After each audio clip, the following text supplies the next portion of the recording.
Okay, today we are playing a game on King's Row. We are playing Orisa the entire way through, and there is no SR for today's game because it was a scrim game. Though the average SR of the people involved was quite high. The average was apparently 3.7k, so quite high. Do not be alarmed by the 38 minute timeline down here. This is a few games in one video. We'll break it up over a few days. We're not going to be here for 38 minutes. Because let's be real, we'd be here for 2 fucking hours, wouldn't we? Anyway, so we're defending first. Running double shield. They're going to run a dive comp at us, what we're about to discover, which is fairly nice for us, given we're running double shield and we've got Doomfist Reaper. So they're jumping into some pretty hazardous conditions. And they've immediately lost their Hammond, who was just kind of out in open space. They've got a Doomfist as well. Inconvenient, though there are worse things we could find as Orisa. Not great place for the shield, because it can just get broken very easily out of our line of sight from outside, but they're regrouping right now, so it's not exactly the end of the world. Orisa's shield in general being a little bit more disposable than everybody else's as well.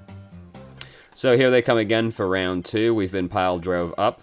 We used Fortify after we got knocked up from the pile driver. If we're going to use Fortify for the pile driver, or when Hammond's engaging, I should say, ideally we stop the pile driver as well, rather than doing it after we've been pile drove, since then we can negate the crowd control.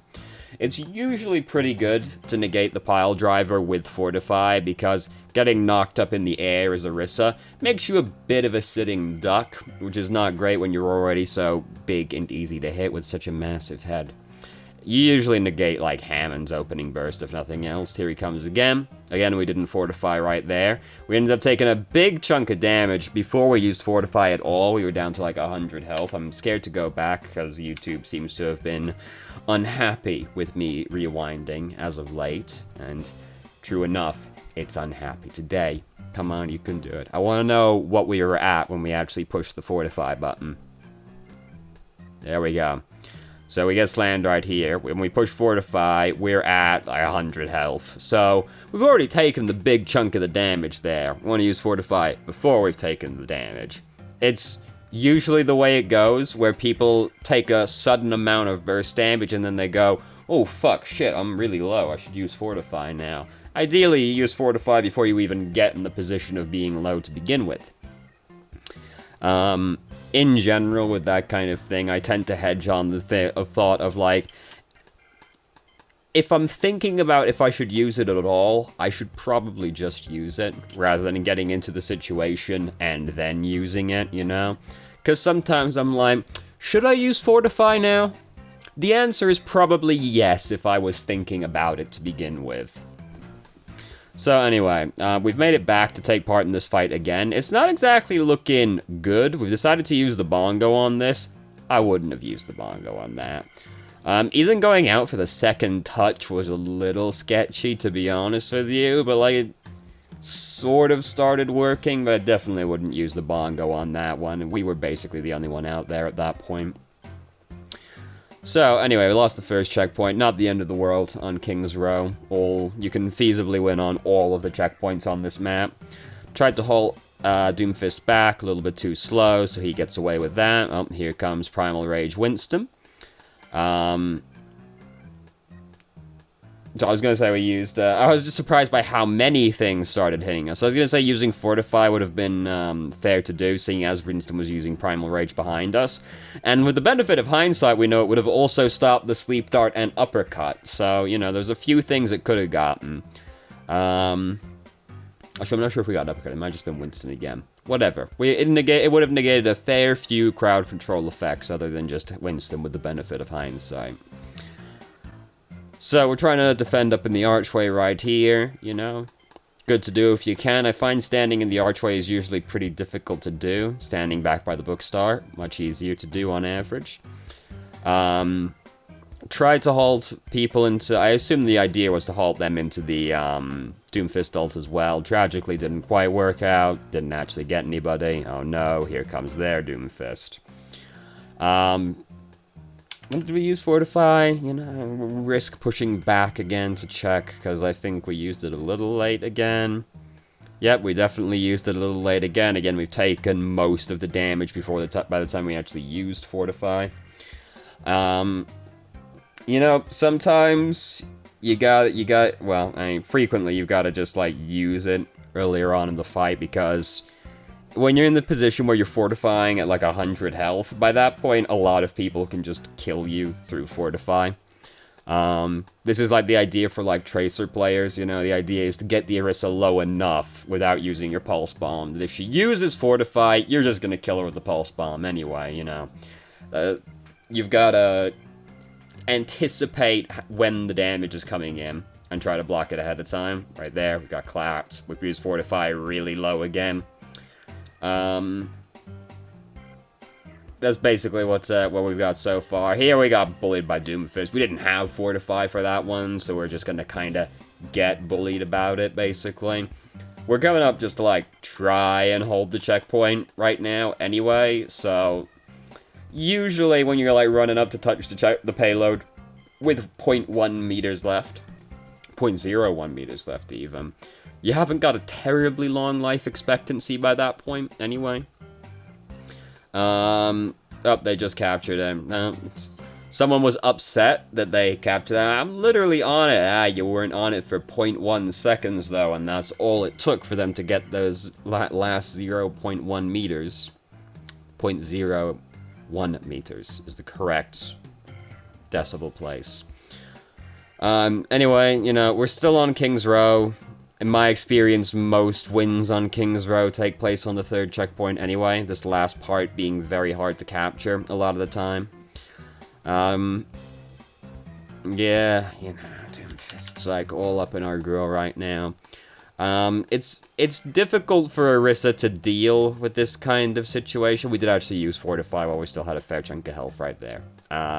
Tragically, Fortify doesn't cleanse being purple, which is I'm a little upset about, you know, just consistency-wise. I'm a little upset about it, but it's not a crowd control effect, so I guess I'll deal with it, you know, but I feel like Fortify should cleanse being purple, but I also understand why it doesn't cleanse being purple.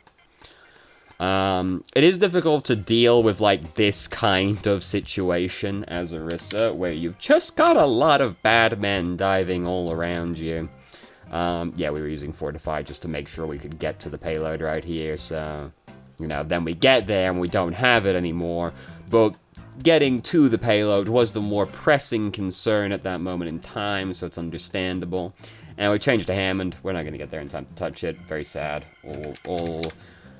All terrible. They ended with nearly 2 minutes to spare, so now we can find ourselves in a position where we don't even get our chance anymore.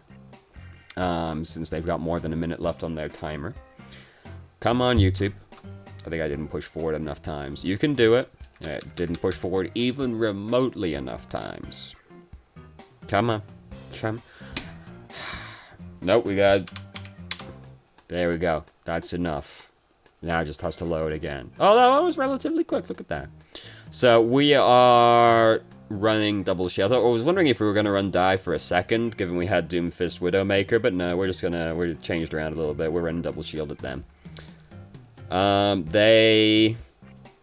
That's an unusual place to stand. Did they have a bastion?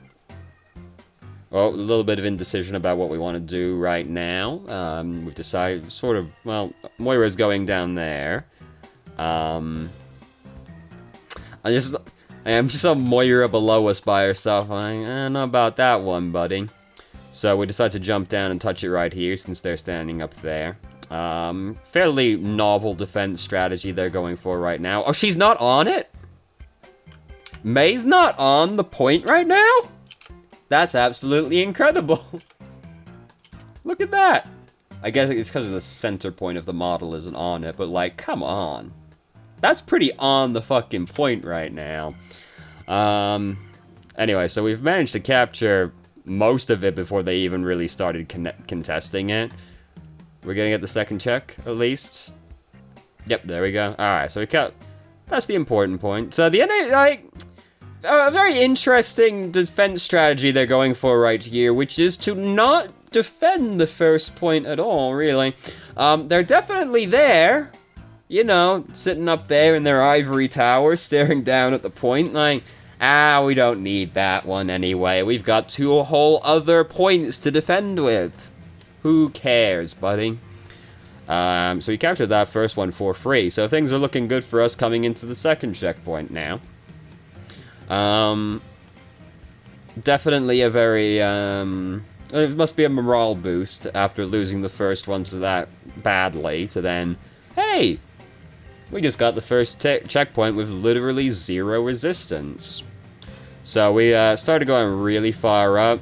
We knew they had a May, so going up that far, that fast is scary because, hey, it's pretty easy to get just completely walled off on this map, and then, hey, you're pretty fucking dead to May at that point.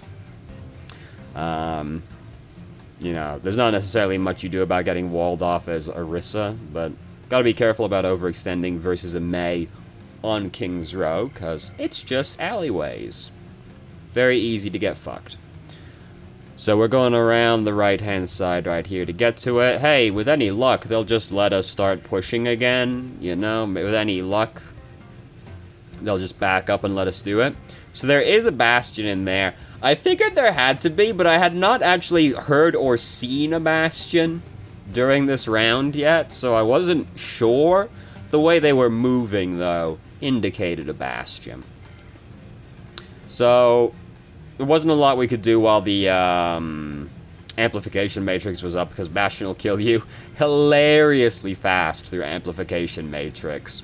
So we couldn't do much while that was up, and now we're just sort of slowly getting inched back, ever so slowly. We've almost got the bongo built up. At this point, both our DPS are dead, so we're not exactly going to be making any headway at this point.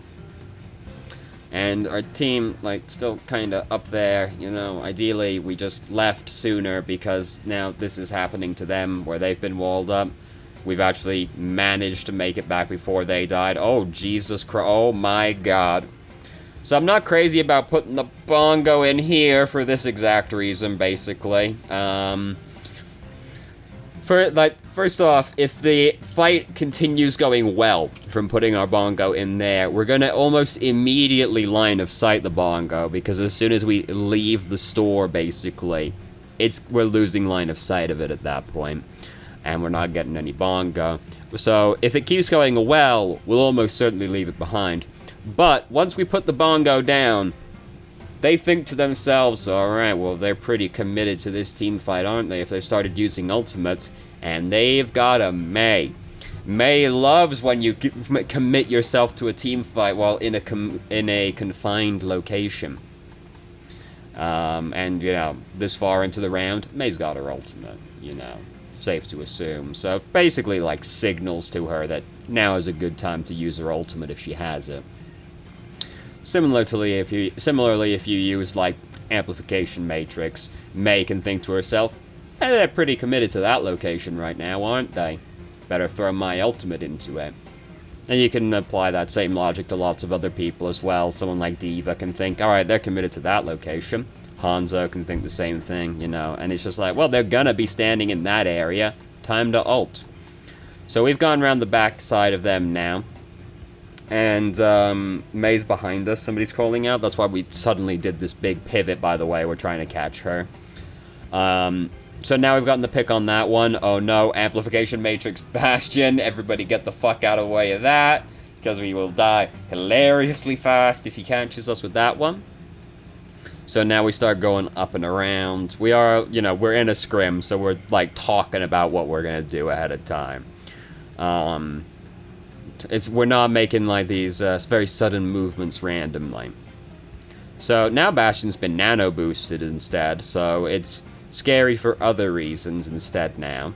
But hey, Reaper managed to get in there, start spinning. Moira used Coalescence over the top, managed to finally get them. It took some maneuvering, but we got them in the end. So now, unfortunately, they are going to get back to defend this checkpoint again, because we have to go all the way across. So they're going to get round 2 on this checkpoint. And, you know, if they still have their Bastion, things can still go badly for us very suddenly. That wasn't even YouTube that time. So, they're gonna have a couple ultimates ready again at this point. Hopefully, you know, they don't get, like, fully set up. Oh, no, here they come. May's got her ultimate again. Oh, yep. Oh, Sigma's about to use his ultimate as well, so there's about to be a very complicated Venn diagram over there. Bastion's actually changed to Reaper, which is better in some ways and worse in other ways, to be honest with you. Trying to save our boy over here. Didn't really work out. Basically, Blizzard was pretty bad for us right there. We were communicating that we were trying to stop them from even touching it to begin with, just to keep them off, but it's hard to do that when they're going to chuck Blizzard at you, you know, and then if you're kind of far up and they use Blizzard, you end up getting split up, things end up being very sad.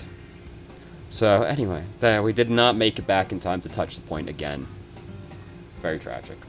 So, what stood out the most from that game was basically just that we used Fortify, like, way too late. Like, we kept getting clapped by a bunch of damage and then going, oh, shit, better use Fortify, when we've got, like, 100 health left. By that point, almost any DPS in the game can, like, kill you through Fortify at that point, since you're so low.